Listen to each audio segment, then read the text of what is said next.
Hey y'all, and welcome back to my channel. So today is, as you can tell by the title, a haul day. We went to Repticon earlier today. It's like actually midnight, so I guess yesterday we went to Repticon. I did get a few things, and I'm just going to show you guys that, and you might get a kind of hint as to what I might have brought home other than just supplies. So I'm going to just quickly go through what I got, and that's going to be the bulk of this video. And that'll lead into another video I'll be filming later on that will introduce you to what I brought home. So the first item I picked up while we were out there was just a few pieces of cork bark. If you are in the hobby, you know that cork bark is very important and also very expensive.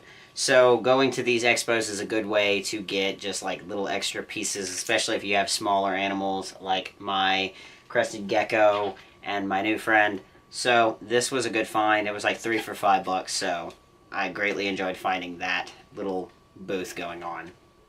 So the next few items pretty much all came together, and that's going to start with this little Creatures Cave, which is basically, I don't know why they give it a different name per which one you get, but it's just Zoo Med's name for their little wooden hides depending upon sizes. And this one is the Creature Cave Medium, so pretty small, but it's just a little piece of half bark. And that's great. It kind of goes along with the cork bark theme. It's just this is natural, so in the future this has the potential to rot, and the cork bark does not. Next up is just a little fake plant. I don't do live plants right now. I'm hoping to do bioactive in the future, but fake plants are kind of a staple in most of my enclosures just due to the fact that I don't have time to deal with live plants at this point.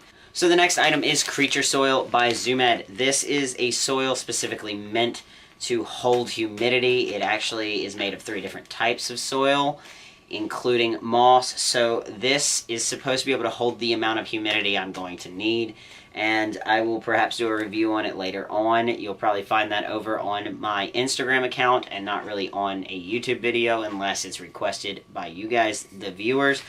But for now, I'm just going to say I'm testing this product. I don't have any reviews for it. I don't know much about it. So the next thing is actually one thing that came with a few of these other items I've already shown, and that is the Creatures Enclosure. I believe this is a 3-gallon enclosure. It is, of course, taller than it is wider, which is going to be very important. It also did come with this Insects and Invertebrates guide. It's actually, they're fun little reads if you're kind of bored on a trip back home from the show. But not much information in there that anybody who's done their research would need.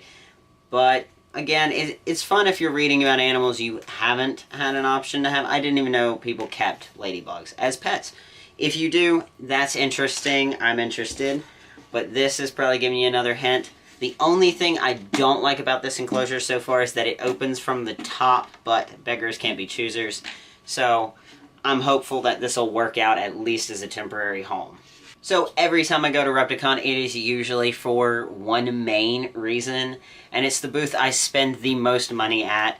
So of course I'm going to go ahead and just show you guys a few of the things I got at that booth. Not all of them. Some of them are in the freezer, but I will show you what I have that's going to be in this room. So the first thing I picked up at the Feeder Source booth is of course some dubia roaches. Very nutritious for most of our reptile friends, and even our new friend. Oh, little buddy fell over. I also picked them up some Super Dubia Chow, which is just good to gut load with. It's recommended by the Feeder Source, and I actually do trust them as a group. So the next thing I picked up at that booth was 500 medium crickets. It's a lot of crickets, it's a lot of bugs, but a lot of my pets eat crickets, so 500 is just a good number to get when I'm buying in bulk. So obviously this haul gives you a lot of hints as to what my next video will be, which will be introducing what I got at this expo. This is not a pet that I've had in the past, nor I really truly expected my spouse to allow me to get anytime in the near future. But of course she's changed her opinion on quite a number of animals living with me, and I'm excited to get to grow with this pet and learn new things, as it will be my first one. And it's great to get to share that with you guys. So don't forget to subscribe, hit that like button, and turn on my little notification bell so you get a reminder that my new video will be posted and you get to meet the little guy. So I will see you guys again very soon.